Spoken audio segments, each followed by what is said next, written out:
Hi friends, எல்லாருக்கும் வணக்கம். Welcome to our channel. இன்றைக்கி நம்ம சேனலில் கத்திரிக்காய் புளிக்குழம்பு எப்படி செய்கிறதுன்னு தான் பார்க்க போகிறோம். வாங்க வீடியோக்குள்ளே போகலாம்.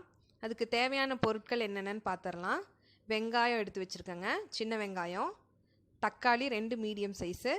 பூண்டு 1/4 டீஸ்பூன், மிளகு 1/4 டீஸ்பூன், சீரகம், மஞ்சத்தூள் 1/4 டீஸ்பூன், கருவேப்பிலை, கொத்தமல்லி பொடி 2 டேபிள் ஸ்பூன், கத்திரிக்காய், துருவன தேங்காய் 2 டேபிள் ஸ்பூன், கொத்தமல்லி. இது தாளிக்கிறதுக்காக வெங்காயம், பூண்டு, கருவேப்பிலை, மிளகாய். வெங்காயம் பூண்டு நல்லா கட் பண்ணி வச்சுருக்கேன். ஒரு நெல்லிக்காய் சைஸ் அளவு புளி கரைச்சி வச்சுக்கோங்க, கடைசியாக ஆட் பண்ணுறதுக்காக. இப்போ ஸ்டவ் ஆன் பண்ணிக்கோங்க. 3லிருந்து 4 டேபிள் ஸ்பூன் எண்ணெய் ஊற்றிடுங்க.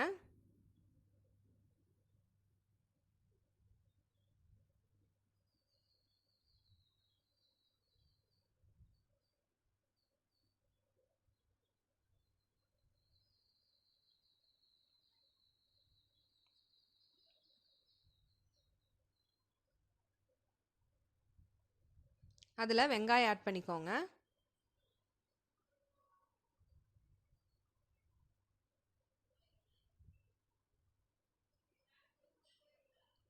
அடுத்தது பூண்டு, கருவேப்பிலை, மிளகாய் 1 இல்லை 2 நீங்கள் ஆட் பண்ணிக்கோங்க. நான் குழந்தைங்க சாப்பிட்றதுனால மிளகாய் ஆட் பண்ணலை. உங்களுக்கு காரத்துக்கு தகுந்த மாதிரி ஆட் பண்ணிக்கோங்க. அதுக்கப்புறம் தக்காளி கட் பண்ணி போட்டுடலாம். இது எல்லாமே எண்ணெயில் மட்டுமே நல்லா வணங்கணும்.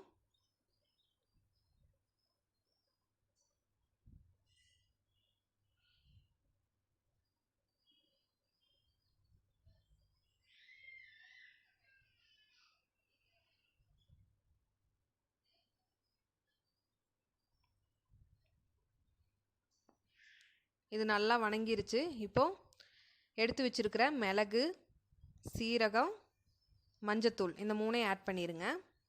ஆட் பண்ணி மறுபடியும் நல்லா வணக்கிடுங்க.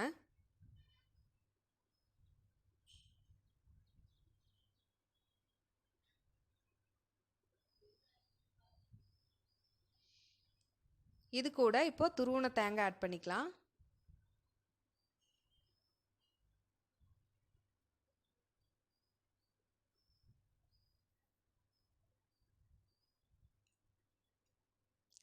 கொத்தமல்லி பொடி வறுத்து அரைச்சி வச்சுருக்கிற பொடி ஆட் பண்ணிடுங்க.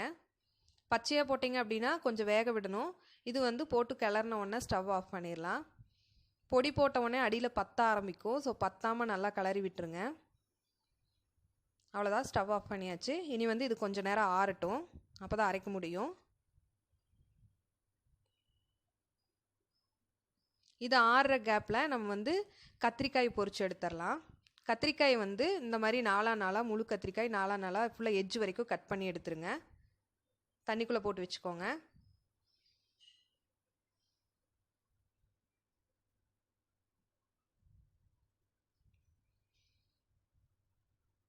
கத்திரிக்காய் பொரிக்கிறதுக்காக கொஞ்சம் எண்ணெய் ஆட் பண்ணிக்கலாம். கத்திரிக்காய் முழுசாக எண்ணெயில் தான் வதங்கணுங்க. எண்ணெயிலேயே ஃபுல்லாக குக் ஆயிடணும். அந்த அளவுக்கு நீங்கள் நல்லா வேக வைங்க.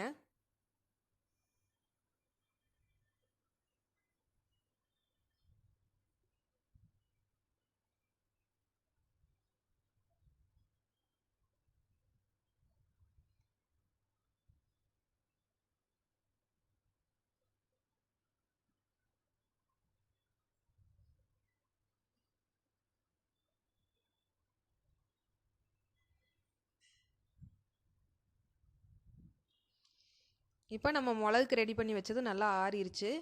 அதை மிக்ஸி ஜாரில் மாற்றிட்டு நம்ம அரைச்சிடலாம்.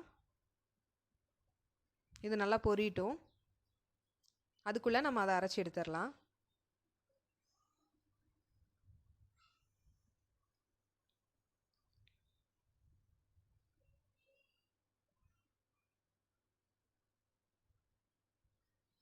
கொஞ்சமாக தண்ணி சேர்த்து அரைச்சிக்கோங்க.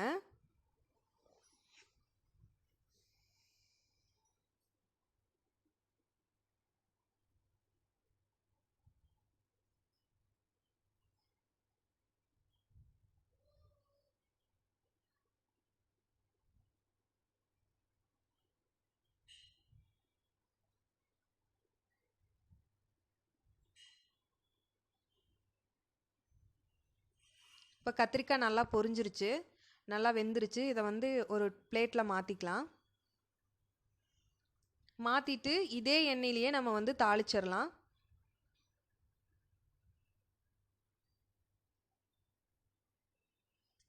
இந்த எண்ணெயில் கொஞ்சமாக கடுகு ஆட் பண்ணிக்கோங்க. இப்போது வெங்காயம் பூண்டு இந்த ரெண்டையும் சேர்த்து நல்லா வணக்கிடுங்க.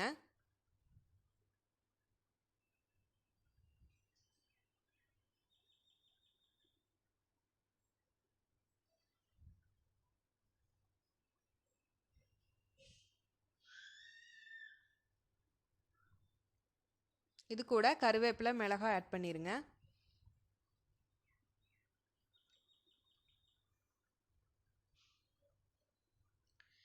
இப்போ அந்த பொரிச்சு வச்சிருக்கிற கத்திரிக்காயும் ஆட் பண்ணிக்கலாம்.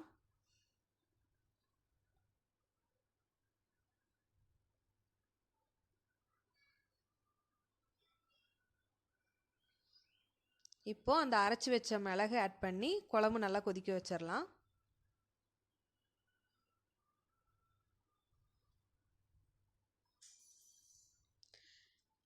மிளகு வந்து பச்சை வாசம் போகிற அளவுக்கு நல்லா குழம்பு கொதிச்சு வரணும்.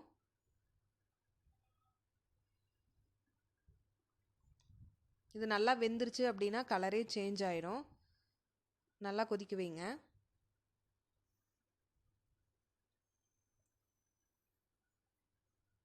குழம்பு நல்லா கொதிச்சிருச்சு. இப்போ வந்து தேவையான அளவு உப்பு ஆட் பண்ணிக்கோங்க.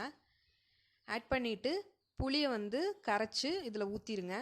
புளி ஊற்றுனதுக்கப்புறம் 2 நிமிஷம் வெந்தால் போதும். ரொம்ப நேரம் கொதிக்க வைக்கணுன்ற அவசியம் இல்லை, 2 நிமிஷம் மட்டும் கொதிக்க வைங்க போதும்.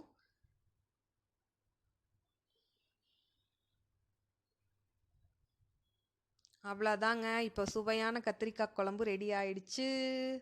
சாப்பிடலாம். நீங்களும் சாப்பிட வாங்க.